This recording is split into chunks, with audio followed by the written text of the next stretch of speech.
Break के बाद आपका बहुत स्वागत है। ब्रेक से पहले भी बहुत सारे सवाल थे, ब्रेक के बाद भी बहुत सारे सवाल हैं। सवाल ये हैं कि ये विजन कामयाब कैसे होंगे, जमीन पे कैसे उतरेंगे और प्रदेश बेहतर कैसे बनेगा। अनिल आर्य जी, आप सवाल कर रहे थे ब्रेक से पहले, उस सवाल को अभी कंप्लीट करें। सुदेश जी से मैं जानना चाह रहा था कि राजस्व की हम बात कर रहे थे कि इतना खर्चे हम करेंगे, कर्जे हमारे ऊपर है और राजस्व कहाँ से आएगा। आपने अपने जो 21 सूत्रीय कार्यक्रम है उसमें आपने कहा था कि धार्मिक और मेडिकल टूरिज्म को बढ़ावा दिया जाएगा जी। वो आप कैसे करेंगे, क्योंकि अगर इन दो टूरिज्म का बढ़ावा देंगे तो निश्चित तौर पे एक राजस्व का बहुत बड़ा हिस्सा हमको मिल पाएगा। देखिए कि कुरुक्षेत्र हमारा एक बहुत ही मतलब कि स्थल है जहाँ पर कि धार्मिक टूरिज़्म को बढ़ावा दिया जा सकता है। वहाँ पे प्रबंधन सुचारू किया जा सकता है। वहाँ पे होटल इंडस्ट्री को ठीक किया जा सकता है। वहाँ पर जो महासागर है, वहाँ पर ब्रह्म सागर जो वहाँ पर ब्रह्म सरोवर जो है उसकी मैं व्यवस्था देख कर आया हूँ और उसकी व्यवस्था कोई अच्छी नहीं है।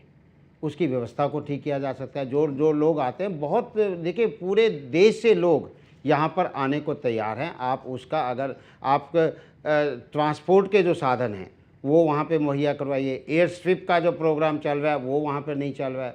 सुदेश जी, सिर्फ कुरुक्षेत्र नहीं, पूरे हरियाणा में ऐसे बहुत सी जगह हैं, ऐसी बहुत सी जगह कर सकते हैं। गुड़गांव में शीतला माता मंदिर है, दो ये छोटे छोटे स्थल हैं। मैं आपको जो एक उदाहरण दे रहा हूँ उससे आप ये समझ लीजिए कि पूरे प्रदेश के अंदर जितने भी धार्मिक स्थल हैं उनको डेवलप किया जा सकता है और धार्मिक टूरिज्म से रेवेन्यू जो है राजस्व आ सकता है। एक ब्रांड हरियाणा अगर आप हाँ, एक ब्रांड हरियाणा का बनाया जा सकता है। मुझे लगता है कि ये बनाया जा सकता है। आप देखिए कि हरियाणा टूरिज्म के जो रिजॉर्ट्स बने हुए हैं ये बंसीलाल जी के समय में बने, ज्यादातर कोई यूज नहीं है, वो अड्डे बन के रह गए, कुछ नहीं हो रहा है। कुछ नहीं हो रहा है वहाँ पे। व्हाइट एलिफेंट है आज व्हाइट एलिफेंट बन के रह गए। देखिए मैं भी यही कहना चाह रहा हूँ, आप जो कह रहे हो मैं भी वही कहना चाह रहा हूँ कि आज व्हाइट एलिफेंट बन के रह गए हैं। इनको ठीक ढंग से किया जाए तो आप जो मेडिकल, देखिए ये जो आपका धार्मिक टूरिज्म है इसको हरियाणा के अंदर बढ़ावा दिया जा सकता है। एक नीतिगत तरीके से इसको बढ़ावा दिया जा सकता है पूरे हरियाणा के अंदर। इसी तरीके से मेडिकल टूरिज्म, अब गुड़गांव के अंदर जो है मेडिकल की बहुत सी फैसिलिटी हैं जो अंतर्राष्ट्रीय पेशेंट जो हैं यहाँ पर आ सकते हैं। मैं आपको उदाहरण देता हूँ कि दुबई से, यूएई से, थाईलैंड लोग जो हैं वहाँ पर जाते हैं मेडिकल टूरिज्म के लिए, इंडिया नहीं आते यहाँ पे। क्योंकि क्या है कि यहाँ पे जो बेसिक सुविधाएं होनी चाहिए उनमें से गड़बड़ है। एयरपोर्ट से आप पेशेंट को ट्रांसफ़र भी प्रॉपरली नहीं कर पाते हैं, अच्छा उसके अंदर देरी होती है।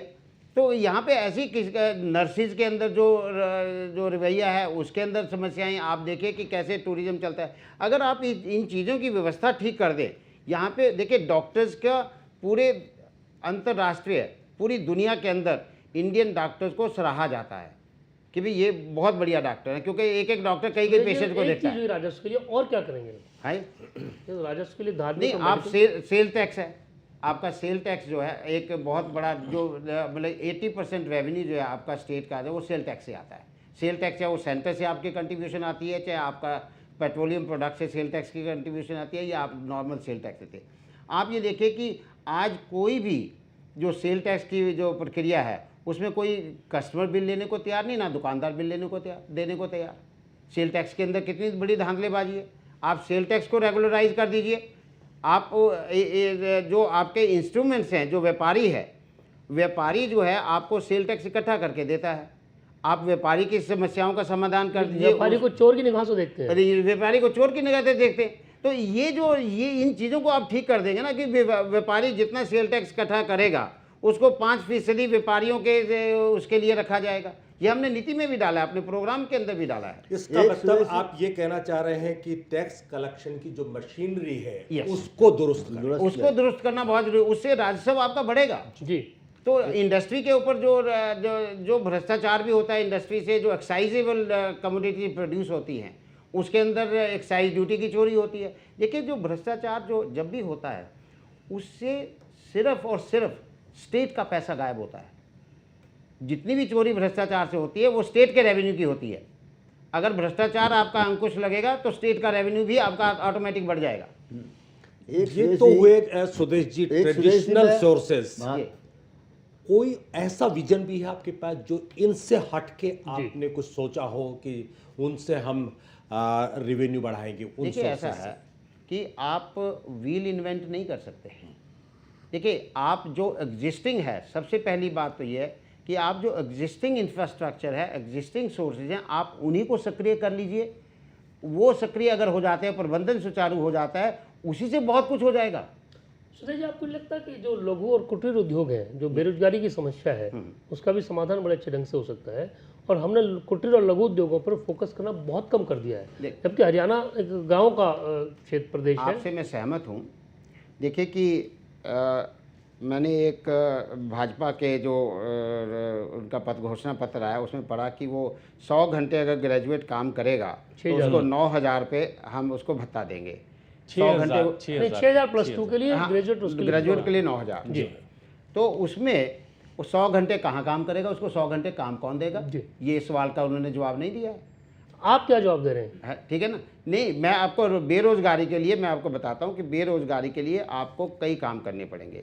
शिक्षा तो रोजगार परक बनाने के लिए ITIs के अंदर आज 16 से 20 कोर्सेज होते हैं हर ITI के अंदर, इससे ज़्यादा कोर्सेज नहीं है। ऑस्ट्रेलिया के अंदर 10+2 के बाद 2000 कोर्सेज हैं, जिसकी लिस्ट मेरे पास है। आप इतने कोर्सेज करवा सकते हैं जिससे कि वो हर फील्ड के अंदर वो एक्सपर्ट हो सकता है। पहली बात तो ये कि रोजगार परक शिक्षा हो जाएगी। लघु उद्योग को आपको बढ़ावा देना पड़ेगा, वो भी गांव-गांव में एस्टेब्लिश करना पड़ेगा, क्योंकि आपने लेबर को माइग्रेट नहीं करना है। अगर लेबर को माइग्रेट करते हैं, उसको तनख्वाह भी ज़्यादा चाहिए, क्योंकि नहीं तो वो घर में जाके बैठ के अपना काम करता है। लघु उद्योग, फूड प्रोसेसिंग, क्योंकि देखिए उद्योग के लिए आपको इन 5 तत्वों में से किसी चीज़ की ज़रूरत होती है। कैपिटल चाहिए, रॉ मटेरियल चाहिए, मार्केट चाहिए, आपको इंफ्रास्ट्रक्चर चाहिए, आपको इन चीज़ों की ज़रूरत है। लेकिन अगर आपको रॉ मटेरियल, एग्रीकल्चर स्टेट है, एग्रीकल्चरल रॉ मटेरियल आपके पास अवेलेबल है, तो आप लघु उद्योग जो है गांव-गांव में लगाइए, सोसाइटीज़ बनाइए। हमने एक एक्सपेरिमेंट भी किया है। हमने 3 गांव की एक सोसाइटी बनाई, उसमें अनएम्प्लॉयड यूथ को रजिस्टर किया। उसमें हमारे पास 125 यूथ उन 3 गाँव के रजिस्टर हुए कि जिनको रोज़गार चाहिए। हम उन सोसाइटी के माध्यम से लघु उद्योग एस्टेब्लिश करेंगे, जो जिसकी ओनरशिप सोसाइटी के पास होगी, और उस सोसाइटी से जो वो अपना काम करेंगे, उससे रोजगार के जो है वहीं पे पैदा करेंगे उन गाँव के। इससे क्राइम पे भी अंकुश लगेगा, क्राइम भी रुकेगा, बड़ी समस्या क्राइम की, सामाजिक समस्या खत्म होगी। नहीं, उसी में मेरा एक सुदेश जी है, आपने सारा विजन बड़ा अच्छा लिया है ये, लेकिन जो मैं समझता हूँ सामाजिक क्षेत्र, सोशल सेक्टर है, उसमें जैसे महिलाओं का है, बच्चों का है, ये एक बहुत बड़ी समस्या है, विशेष तौर से हमारे ग्रामीण क्षेत्र में। बिल्कुल सही कह रहे हैं, और ये इंटरनेशनल लेवल पे भी हमारी दुर्दशा दिखाई गई है। बिल्कुल दिखाई तो देती है। उसको आप उसके बारे में क्या सोचते हैं? देखिए कि महिलाएं जो हैं उपेक्षित हैं, उसमें कोई दो राय नहीं। कि देखिए शिक्षा के अंदर भेदभाव होता है उनके साथ सुरक्षा उनकी एक बहुत बड़ी समस्या है, यातायात के साधन उनके लिए बहुत बड़ी समस्या है, जाने आने के साधन बहुत बड़ी समस्या है। आप जो सामाजिक समस्याएं भी हैं, मतलब कि जो घरेलू समस्याएं हैं वो भी समस्याएं हैं जो इनको आपको देखिए क्या होता है कि यहाँ पर सरकार का अगर हम रोल देखते हैं, क्योंकि हम political party as a government से रोल हम देख रहे हैं, कि सरकार का रोल तो ये है कि इन सभी समस्याओं के लिए सकारात्मक कदम उठाए, इनको रिकग्नाइज करे। पहले तो समस्या को रिकग्नाइज करे, समस्या को रिकग्नाइज करके जो संगठन इस क्षेत्र में काम करते हैं उनके साथ बैठकर तालमेल करके नीति बनाकर उन समस्याओं का समाधान के लिए काम करे। शिक्षा है वो सरकार कर सकती है, अच्छा, सुरक्षा के लिए कदम उठाए जा सकते हैं, यातायात के साधन के लिए कदम उठाए जा सकते हैं, सामाजिक कार्य के लिए उनमें भी कदम उठाए जा सकते हैं कि उनका जो मान सम्मान है, उनके जो जिससे कि लॉ का मिसयूज़ भी ना हो। और जो जैसे शराब का एक बहुत बड़ी समस्या है कि जो महिलाएं झेलती हैं, पीने के पानी के बारे में समस्याएं झेलती हैं, तो ये इन सभी को समस्त भारतीय पार्टी इन समस्याओं को रिकग्नाइज करती है। जी, आपने एक विजन दिया था अपने घोषणा पत्र में, पहला आपका सवाल था कि न्यूनतम आमदनी गारंटी योजना, जी, उस पर आपने पूरी वार्ता के दौरान कहीं कोई चर्चा नहीं की। आपने पॉइंट मुद्दा छोड़ दिया या ना मुद्दा नहीं छोड़ा है, मुद्दा बिल्कुल है। न्यूनतम आमदनी गारंटी योजना हमारा प्राइम मुद्दा है, क्योंकि आज जो भ्रष्टाचार हो रहा है, देखिए जो BPL कार्ड्स हैं या जो सब्सिडी दी जा रही है, पब्लिक डिस्ट्रीब्यूशन सिस्टम है, जो सार्वजनिक वितरण प्रणाली है, जो फूड का डिस्ट्रीब्यूशन होता है, इनके अंदर सारी अनियमितताएं हैं। यहीं से भ्रष्टाचार होता है, जो फ़ायदा होना चाहिए वो पहुंचता नहीं है। तो हमने इस सभी को इकट्ठा करके एक न्यूनतम आमदनी गारंटी योजना के तहत उसको हमने करने की कोशिश किया, उसको करेंगे भी हम। लेकिन उसकी डिटेलिंग में योजना बनना जो है वो बहुत ज़रूरी बात है। उसमें 1 महीना 2 महीने डिटेलिंग में वो लग सकते हैं उसको डिटेल करने के लिए, सभी विभागों को इकट्ठा करके। लेकिन वो एक आइडिया तो आपके पास है कि हम इसे लागू करेंगे, आपको उसका खाका भी तैयार है, आउटलाइन भी तैयार है, उसकी जो फाइन प्रिंट्स हैं उसको तैयार करना जब मौका जनता जनादेश देगी तब उसको तैयार करेंगे। समय बहुत कम है, मैं हमें एक कुछ आखिर- मुद्दों पे बात करनी है हमें, उसके बाद फिर सवाल ले लेंगे। समय बेहद कम है। सिंचाई पे हम जरूर बात करना चाहेंगे आपसे, कानून व्यवस्था पे बात करना चाहेंगे। प्रदेश की एक बड़ी समस्या क्षेत्रीय असंतुलन भी है। इन सारे मसलों पे पार्टी क्या सोचती है, क्या विजन है, इसका जिक्र आप करें। देखिए कि सिंचाई के लिए किसान जो है पूरे कई जगह के ऊपर पानी ज़्यादा है, सेम है, कई जगह पर पानी टेल तक नहीं पहुंचता है। और सिंचाई पानी के यहाँ पर नहरों के अंदर जो पानी है, जो कई मुद्दे जो है SYL कनाल का मुद्दा, जो हांसी भुटाना नहर का मुद्दा, इनमें पानी आया ही नहीं है। तो ये एक मुद्दे हैं। देखिए कैसे करेंगे सुदेश जी, अभी मैं बड़ी यही गंभीर कहना चाह समस्या रहा है हूं। देखिए प्रदेश के आप- सामने। आप SYL कनाल का मुद्दा, हांसी भुटाना नहर का मुद्दा, ये सारा पंजाब के साथ जुड़ा लिफ्ट हुआ है। कैनाल का हाँ, मुद्दा जो ये है, पंजाब के साथ जुड़ा हुआ है। देखिए इसको कैसे पॉलिटिकल पार्टीज आज तक, क्योंकि उनकी नीयत साफ नहीं है, कोई प्रेशर ग्रुप ऐसा नहीं बन पाया जिससे कि इनका समाधान किया जा सके। समस्त भारतीय पार्टी इसके लिए कोशिश करेगी। लेकिन इसके साथ साथ हम जो हमारे पास जो अपना जल है हरियाणा के अंदर, हम उसको कैसे यूज़ कर सकते हैं, कैसे उसका इस्तेमाल कर सकते हैं, कैसे प्रबंधन कर सकते हैं, हम उसके ऊपर पहली प्राथमिकता हमारी वो होगी कि हम अपना जो प्रदेश के अंदर जल है उसका हम कैसे बंटवारा करें, कैसे वो सही रूप से जाए। तो एक तो ये सेम जहाँ पर पानी जो सेम का इकट्ठा हुआ है, मैं आपको बताता हूँ कि बेरी हलके के अंदर सेम का पानी खेतों के अंदर भरा रहता है। वहाँ से आप पंप लगाइए, छोटी नहर निकालिए, दक्षिण हरियाणा को पानी पहुँचा सकते हैं। छोटा सा आप हरियाणा के बहुत बड़े हिस्से में सेम की समस्या है। जी। तो सेम की व्यवस्था जो है जहाँ-जहाँ उसे नहरी पानी के तो ऊपर टेल बहुत तक अधिक पानी पहुंचाना, अगर नीयत साफ है तो इसको पहुंचाया जा सकता है। कानून व्यवस्था की बात की, कानून व्यवस्था के अंदर आप देखिए कि कानून व्यवस्था की जिम्मेदारी पुलिस विभाग की है। यही है ना कि पुलिस विभाग इसके लिए जिम्मेदार है। लेकिन पुलिस विभाग के अंदर जो उनके अंदर भ्रष्टाचार, जो उनके अंदर जो कमजोरियां हैं, जो उनके सिस्टम्स हैं, जो जिस तरीके से पुलिसकर्मी को काम करना पड़ता है, वो 24-24 घंटे की ड्यूटी देता है, उसकी सुविधाएं नहीं है, उसकी नौकरी नहीं है, तो आप कैसे वो काम करेगा। अच्छा, फिर अगर वो किसी क्रिमिनल को पकड़ता है या कोई काम करता है, उसको राजनीतिक लोग छोड़ देते हैं, उसको सिक्योरिटी भी नहीं है इस बात की। उसका मनोबल टूटा हुआ है। तो ये जो पुलिस विभाग के अंदर जो कि हमारी एजेंसी है जिसके ऊपर कानून व्यवस्था की जिम्मेदारी है, अगर वही सक्रिय नहीं है तो कानून व्यवस्था तो बिगड़ेगी। तो इसको सक्रिय करना बहुत ज़रूरी बात है। और इसके लिए देखिए at the end of the day जनता जो है एक राजनीतिक पार्टी को जिम्मेदारी सौंपती है कि जाकर आप प्रशासन, हर किस्म का प्रशासन सक्रिय रूप से चलाएं।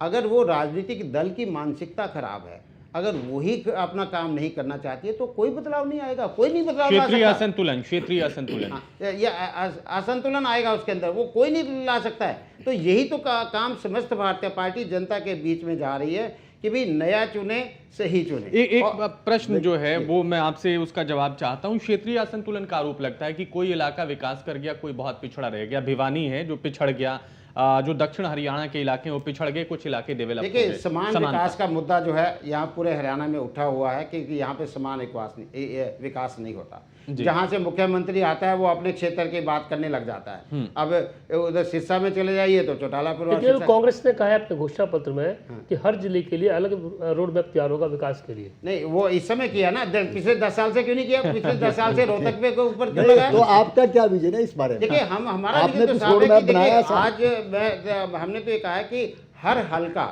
का विकास समान विकास होना चाहिए, उसकी ज़रूरतों अनुसार विकास होना चाहिए। आप देखिए कि तोशाम से, जहाँ पे कि तोशाम को गांव का दर्जा दिया हुआ है, आप वहाँ पे नगर पालिका भी नहीं है। भाई आप नगर निगम मत बनाइए, पर नगर पालिका बना के वहाँ पे रोड तो ठीक कर दीजिए। वहाँ पे उसकी अगर 9,000 10,000 लोग रहते हैं। बंसीलाल का परिवार सुदेश जी, अगर आपने नगर निगम बना दी, लोगों पर टैक्स लग जाएंगे। उमेश जी आपका सवाल। सुदेश जी, पूरी चर्चा में जी हम कृषि पर कोई बहुत ज़्यादा चर्चा नहीं कर पाए। आपका क्या विजन है?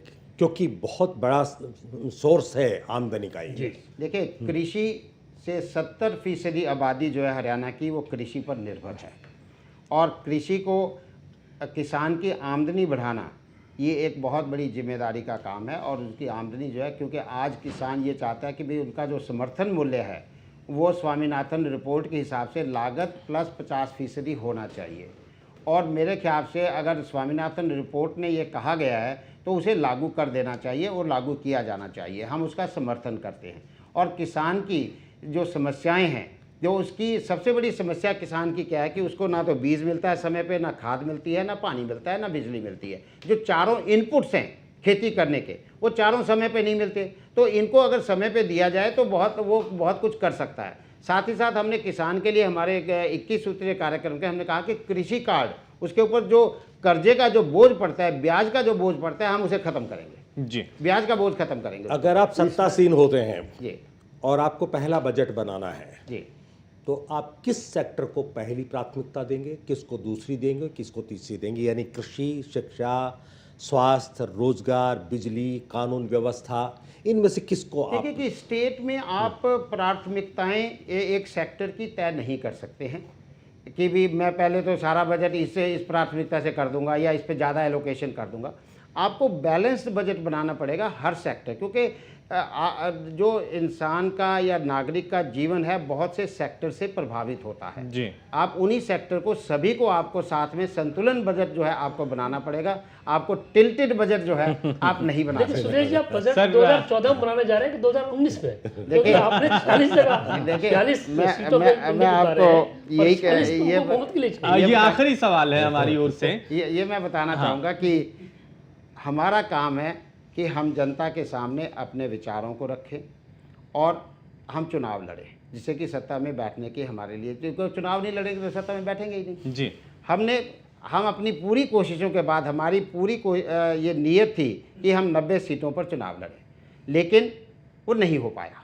इसमें मुझे एक्सेप्ट करने से, स्वीकारने से कोई गुरेज नहीं है। क्यों नहीं हो पाया? क्योंकि उस किस्म के लोग, जिस किस्म की मानसिकता हम रखते हैं, आज उस किस्म के हमें लोग ही नहीं मिले, इसलिए नहीं हो पाया। सीधी सी बात है। अगर वो लोग इस किस्म की मानसिकता को होते तो हम पूरे जो पार्टी के उद्देश्य है उनको पूर्ति करने वाले कैंडिडेट आज आपके पास कहीं ना कहीं जो पॉलिटिकल लीडरशिप है वो स्वार्थी किस्म की बातें हो गई हैं, स्वार्थी हो गए हैं पॉलिटिकल लीडरशिप अपनी।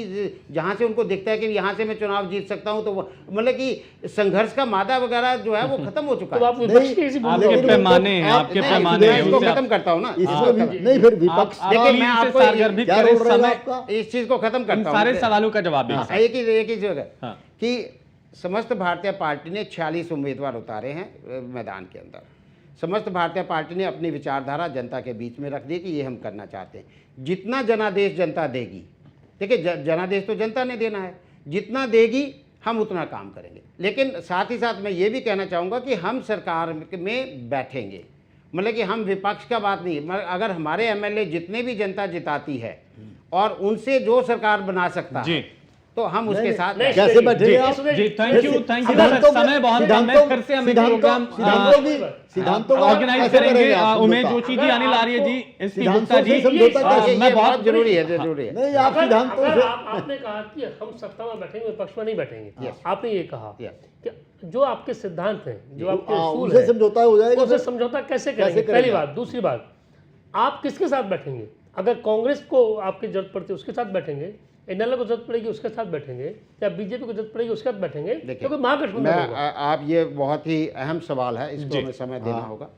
और इसके अंदर मैं आपको ये बता दूं कि समस्त भारतीय पार्टी ये मानती है कि अगर हम कोई भी काम कर सकते हैं, हम सरकार में बैठकर काम कर सकते हैं। नहीं तो 5 साल हम इनेलो की तरह बोलते रहेंगे कि हम कोई काम नहीं कर पाए, क्योंकि हमारे पास, हम सत्ता में थे ही नहीं। सिद्धांतों से आप कॉम्प्रोमाइज करेंगे। देखिए, सिद्धांतों की बात तो मैं करता हूं, लेकिन जनता अगर सिद्धांत की बात नहीं करती है तो मैं क्या करूं? देखिए, जनता जो है, जनता ने अगर किसी पार्टी को जनादेश दिया है, मान लिया किसी को 36 का जनादेश दे दिया, इसका मतलब दिया है ना जनता ने जनादेश, तो मुझे उसको स्वीकार करना चाहिए। और 10 का मुझे दिया तो 10 का मेरे सिद्धांतों को मानकर 10 का जनादेश दिया। इसका मतलब आप संघर्ष की राजनीति, विपक्ष की राजनीति नहीं करना। देखिए, हम अपनी राजनीति को चालू रखेंगे, लेकिन जितना हमें जनादेश मिलेगा हम उतना काम जनता का हम करके जाएंगे, अपने सिद्धांतों पर करके जाएंगे। लेकिन अगर जनता जनादेश ही नहीं देती है, सत्ता में बैठ के कैसे हो क्या सकता सत्ता में बैठ के सिद्धांतों से कैसे देखिए आप देखिए विपक्षी भूमिका आप निभा कर मुझे रहे एक बात हैं, तो बता check दिए। तो कर सकते हैं। देखिए सत्ता में बैठे बगैर आप जनता का कोई काम नहीं कर नहीं वो ठीक है, लेकिन सिद्धांतों से कंप्रोमाइज करना पड़ता उद्देश्यवाद है। का हम जिक्र सिद्धांत किया से था। कंप्रोमाइज नहीं यहाँ करेंगे। कैसे बैठोगे गुप्ता सत्ता जी, में? आप यहीं पे फिर हमारा सत्ता में कैसे बैठेंगे आप? देखिए ये हमारा भिन्नता है, शायद हमारी विचार की भिन्नता है कि आप ये सोचते हैं कि हम सिद्धांत पे कंप्रोमाइज कर रहे हैं। हम ये सोचते हैं कि हमें जनता ने जितना जनादेश सिद्धांत पे दिया, हम जनता का उतना आपके काम मुताबिक कर दें। ये भी हमारा- आपके सिद्धांतों का एक हिस्सा है, सिद्धांतों का ही हिस्सा है। नहीं, अब मैं अगर इस पूरी देखिए अगर बातचीत को हम सरकार खींचेंगे। हमारा काम जो हमारे सिद्धांत हैं, अगर सरकार भ्रष्टाचार करेगी, मान लीजिए 36 लोग भ्रष्टाचार करते हैं, हाँ। हम उनके खिलाफ खड़े होंगे, हम आंदोलन करेंगे, सरकार में बैठ के आंदोलन मतलब कैसे ऑप्शन करेंगे सारे आप? खुले हुए हैं यहाँ नहीं, स्थायी- हम उसके लिए सरकार आंदोलन में करेंगे। ऑप्शन सरकार खुले में हुए बैठ के हैं। कैसे कर सकते हैं जहाँ आप? जहाँ आप कमी दोनों- दिखेगी आप वहाँ दोनों सवाल होगा। हाथों में थैंक यू सर, देखिए, हमें उमेश जनता का काम करना है। गुप्ता जी, देखिए आपने हमें आप ये देखिए कि हमें जनता का काम करना है और नहीं, जनता ये का और बात- काम इसी हम के लिए निष्ठा और जनता ने ईमानदारी आपको से करेंगे। जनादेश दिया है। Thank you so much sir, आपने हमें समय दिया, आप हमारे स्टूडियो आए और इन तीखे सवालों का जवाब दिया। हमारी तरफ से आपको बहुत शुभकामनाएं। आप जिस नीयत के साथ अपनी एक्टिविटीज को आगे बढ़ा रहे हैं, हम चाहेंगे कि वो नीयत जमीन पे उतरे और एक बेहतर प्रदेश हमें मिले। नमस्कार। बहुत बहुत धन्यवाद।